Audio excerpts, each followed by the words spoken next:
All right, y'all. It is showtime, honey. Hey, everyone. Thank you. This is a very special episode of Sibling Watchery. It is live. And if you would like to join us for a future Sibling Watchery live, just follow us on the Stereo app. Search Bob TDQ or Monét Exchange. That's M-O-N-E-T, the letter X, the word change. This is going to be truly unfiltered, girl. I know our podcast is like an unfiltered version, but this is every moment actually in there. So let's get into harvesting. Bob, allegedly, Bob says my stereo says Patty's name. Can y'all please tell me what my stereo name is to y'all? Bob says it says Patrick Scott Minor, and it fully doesn't. It says my name, and I want to know what I showed you, Mon. I did not make that up. I showed you, and Jacob showed you on his phone. It says, mine said, going live with Patty. Well, you know what? You and your little crunchy little boyfriend, y'all like to give alternative facts and edit and doctor images, so I don't trust any of the two of y'all. Listen, y'all, we are going to dive right in. This is not sibling rivalry. This is sibling watchery. First of all, can I just start off, Monet, by saying this little moment in time? Bitch, I cannot believe Corvette. we are. Next week will be, I think, 8 episodes. Is this week 8 episodes or is next week 8 episodes? You're so stupid. So funny. Corvette. Hop in the motherfucking jet like that. Y'all can see this later. I'm doing a little dance. They have made it through 8 episodes. Next week will be 9 episodes, and you include the COVID special. And we've only eliminated 4 people. Just so we're clear, my season, my entire season had 9 episodes, including the finale. They were sending bitches home 2 at a time on my season. Was your season? I think your season is the shortest season in Drag Race history, right? I do. I have the shortest season in Drag Race history. Even shorter than season 1. That's Drag sad. Race UK. No, us in Drag Race UK season 1. But also, they don't count. We only talk about the real Drag Race seasons, okay? Not these international bitches. God. Let's get with the episode, girl. The top of the episode. Utica is reading. When Utica read fucking Olivia about her wig, I was like, oh my God, that is so aggressive, and so it seems so unlike Utica to be so mean. Well, in her defense, that wig was crunch. I remember, not the wig wasn't crunch. The hairline was crunchy. And I think it's just the way she cut it. When I saw it, I was like, not her eyebrows in her hairline. Like, not your eyebrows literally inside of your hairline. Like, let's get it together before you want to read. Well, I think before you want to win. Olivia wanted to keep the baby hair, but she should have cut around the baby hair so that it was less brown lace. So Denali said something that really incriminated herself, and I was kind of like, then I was like, I'm not in the same breath, she said, I'm not forgettable. And a lot of you all keep forgetting that I won a challenge. That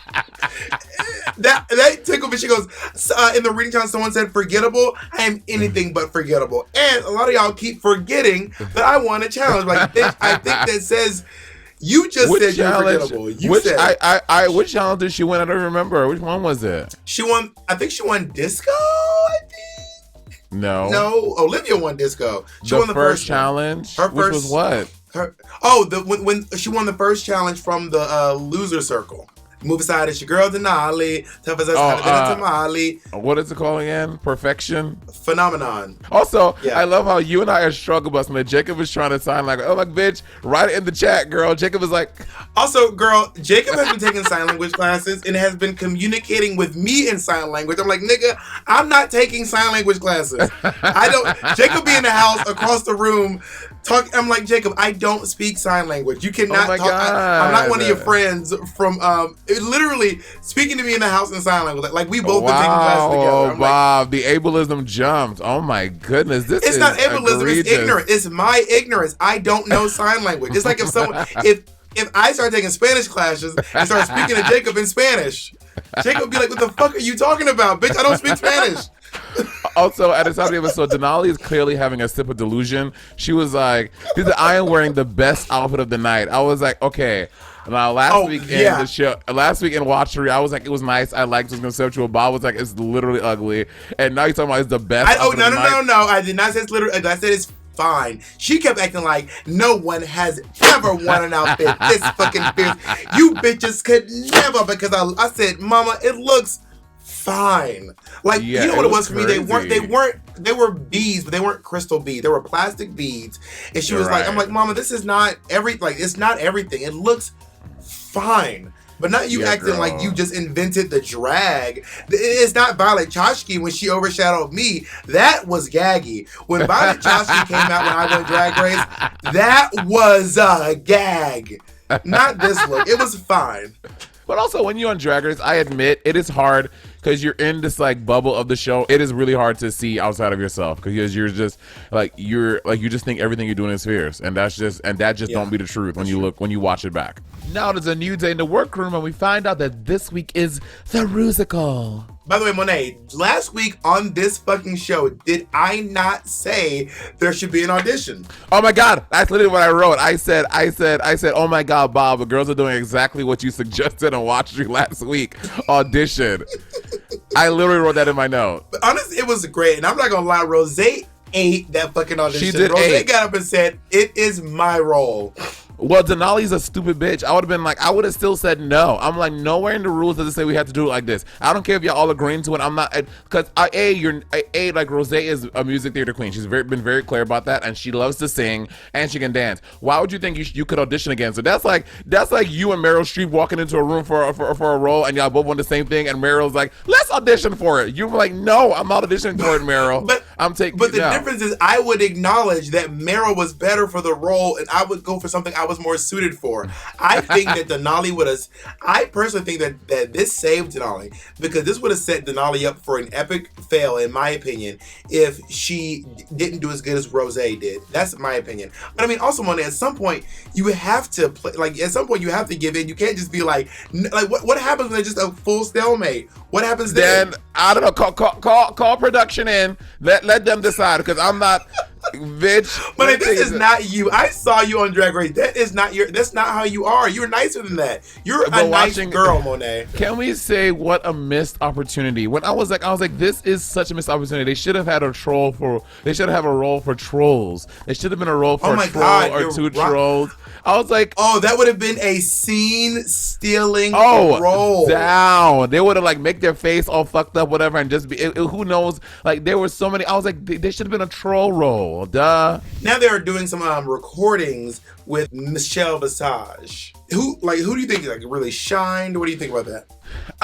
Tina is giving me very Ethel Merman, but she seems like she knows all her lines, and it seems like she's making like a specific choice, especially for being the MC.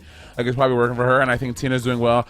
Simone is struggling, but honestly, can I be very honest? I was like, thank God, this bitch cannot be good at everything. So the fact that she is struggling singing, I'm like, thank God there is some vulnerability. Please, thank the Lord. I was upset they didn't show Rose. I'm like, why would y'all not show Rose's recording session? I think they wanted to save it. They wanted to save it for sure. But I will say this too about Simone. When Simone is not comfortable, because she's so confident when she's nailing it. When she's uncomfortable, everyone's uncomfortable. She's like, it's not just like a little bit like, she's not strong and wrong. She is. Yeah. Ross had it right. She's apologizing for her entire existence. She's apologizing the whole way. She's not a singer or a dancer, girl. Okay, Bob, can I have a real moment with you? Can I be really honest? Okay. I want Jamal Sims to place me on my knees, spit in my mouth, and slap me on my forehead with his fucking dick. Okay? I don't care how big it is. I don't care how small it is, how medium it is. I just want Jamal Sims to envelop me in his Jamalness. He is so fucking hot. Jamal Sims is showing more titties than Michelle Visage was in the first 9 seasons of Drag Race. I don't think this nigga owns a shirt that comes above his nipples. Like, oh my God. I was like, because y'all didn't work with him. Y'all work with Todrick. We work with Jamal. We work with Jamal Sims on your finale. He is, and for the challenge, and for the Bitch Perfect too. And he is very sexy. He has a very sexy. He smells good. He looks good. Oh, you could tell. He has a great energy. He's nice. He's great. Jamal Sims is very fucking sexy. All right, the moment that we've been waiting for, the challenge. Let's see which one of these girls is fierce and who is not so much. First of all, let me just say right now, I'm so confused at this judging. Tina Burner is turning it. She is turning it. She's carrying the show. She's doing such a great job. I think she sounds good. I think she looks good. She's acting really well. Like, I was like, these judges are literally, they must be shooting up crack between every commercial break. Because Tina Burner is doing burning Tina. I think they were burning some Tina in between shots. I was watching thinking to myself, I mean, we're both flabbergasted. I said Tina looks great. Once again, very, very good in the challenge. Tina is crushing it, is what I wrote, like actively watching it. Me too. Okay, this Candy Muse thing, was I saying something wrong? It was not that bad to me. It wasn't. I thought it was.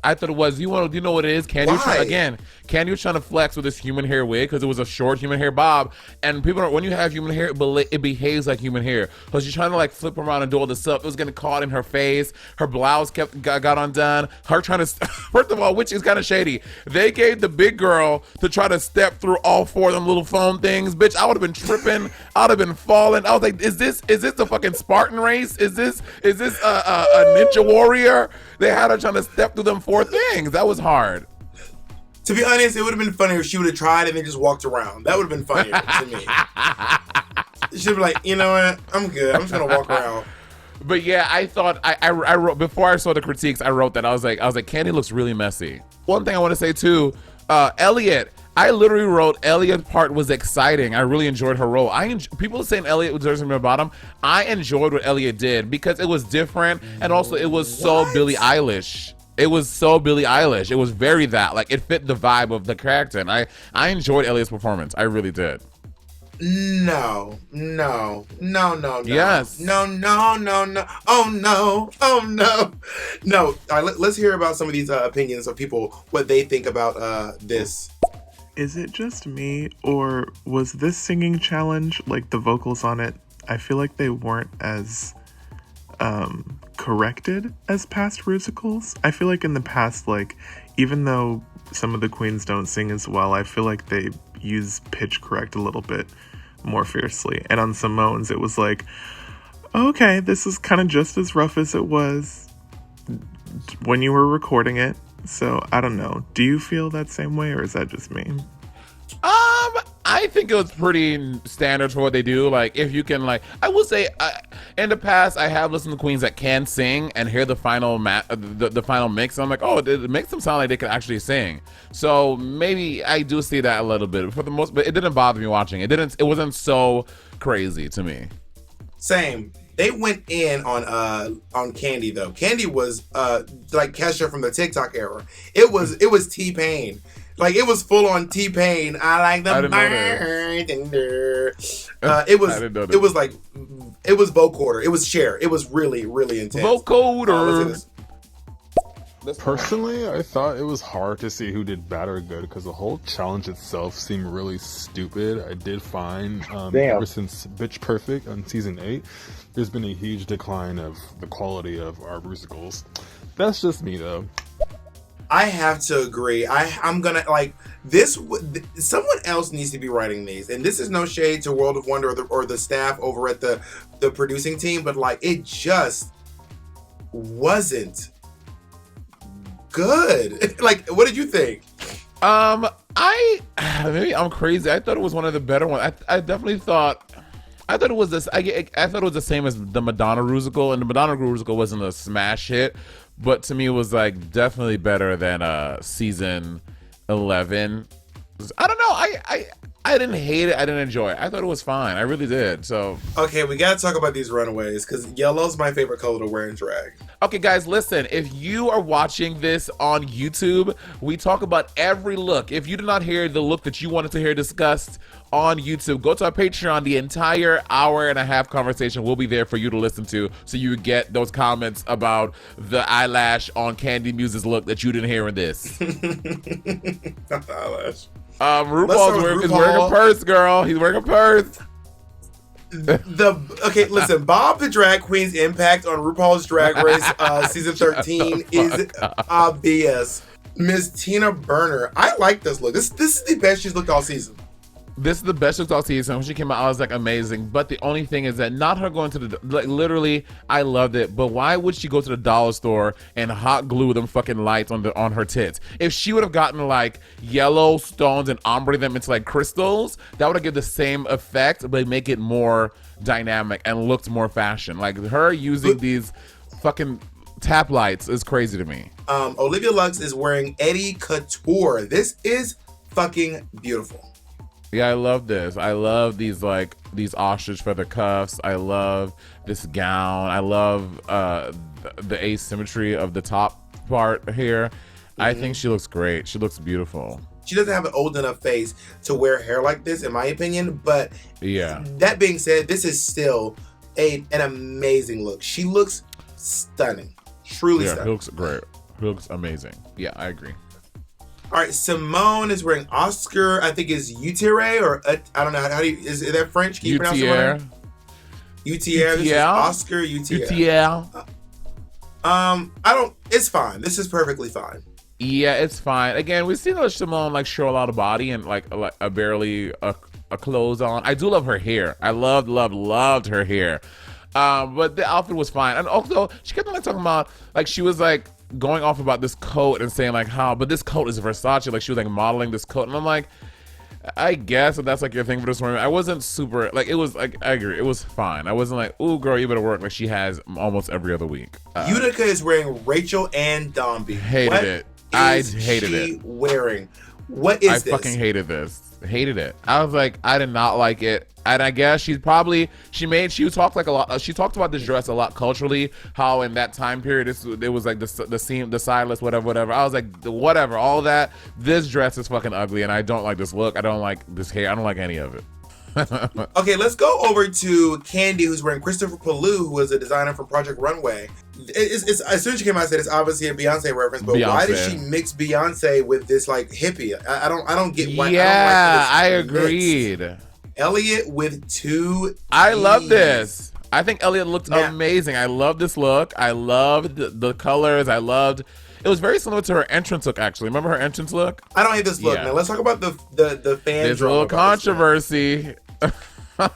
So Elliot was saying that this book, that her look was inspired by the taxi cabs from The Wiz. And if you all have seen The Wiz, you know there's these scenes where these cabs keep pulling up to Diana Ross, and because she's black, she just cannot get a cab. Get any of the cabs, yeah.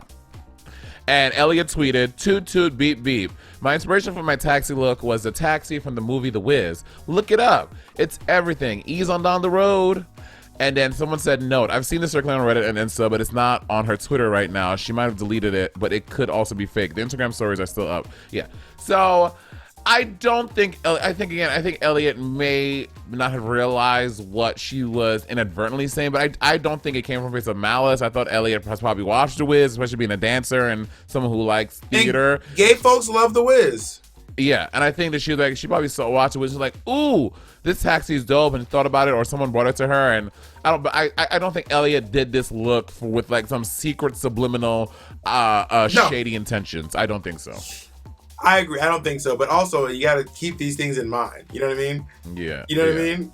Like, anyway. So let's go into Rosé, who has quite a lot to say about her outfit. First of all, I would say, before we get into the outfit, I want to say this. There are 3 things that make you Jim Carrey in The Mask: green face, yellow zoot suit, and bald. That's one of the most important things about The Mask. That's what if she would have been bald, because she didn't do any of the contouring that leans toward the dimensions, because when you're wearing the mask, you have like these super high cheekbones, super succulent jaw, your temples are really grooved in, and she didn't do any of that. And she also did not do a bald cap. And I know everyone can do a bald cap, but it just seems like a really important part of the mask look. Bitch, it's fucking Drag Race. Bitch, shave your head off. Bitch, honestly, shave your head off. Not your hair. When they said shave your head off, get rid of the whole thing. So Rosé posted this look on Instagram, and this was the caption. This look was imagined, designed, partially constructed, delivered late, cut up, resewn, completely restyled, and finished all by a hefty handful of people. Last minute, before shoving her in the suitcase, we really pulled her together, and she's a miracle. She's not the way she was intended to be, and that is okay. Before I left, my drag mother at That Bearded Queen, aka Keisha Carr, looked me in the eye and said, "Bitch, you're gonna need to sell this one. This look represents hope, fear, failure, and triumph, and I'm proud of every inch." When I read this, I was like, this is a lot of emotion for Win. Okay. I was like, bitch, you won the challenge. You know what I mean? All right, bitch, you're fully 100% winning. This is. You're right. That is a lot. Do you think it's yellow though? I think it is yellow. I think Michelle be drinking some crazy juice when she's sitting behind that thing. I was like, Michelle, maybe you need to go see Dr. Zismore and get some new eyeballs put in, because girl, it's yellow. Like it's yellow. I don't know what Michelle be talking about. Denali wearing Joshuan Aponte. No. Love Joshuan. I like this. No. You don't like this? I like this, but no. Denali must have lost her corset in the mail. I just don't understand why she is not cinching. Like, if this was cinch, it would have been even. I like it, but a cinch would have made it even fiercer to me. I don't necessarily like that fabric boa thing, but I like this look. I think she's clearly like a yellow python, and I think she looks good. Miss Got Mick and Marco, sewed by Venus Prototype. This is okay. I love that. Go ahead. Yeah, this is amazing. Which one was your favorite one? Olivia. I think Olivia had the best look. Same. Hands down. Olivia looks so fucking good. And who's the worst? The worst? Oh, Utica. From Utica, yeah. I don't even know what the fuck's going on with this garment. It just is. The fuck are you doing? All right, the lip sync. I know I have my opinions. I'm very strong about what I think. But what do you think about these lip syncs? I think hands down Candy won it, and I feel like I'm alone in that, because everybody in Instagram captions is like, Candy should have went. But I also think that's because they don't like her still from the whole Tamisha situation. But I think Candy won it, and it should not have been a double Shantae. No shade. I'm with you on the not double Shantae thing. I was like, for the purpose of the show, Candy should have been eliminated. I mean, I've really been enjoying Candy this season. I've been loving her as a character on the show and her looks and stuff. But we just need to whittle it down, girl. It's just too. It's just too long. And the reason why I think that Simone won is because Simone, for me in this lip sync, Simone was embodying the number and Candy was fighting. Boss is not a fight song. Boss is not, and I'm telling you, Boss is not.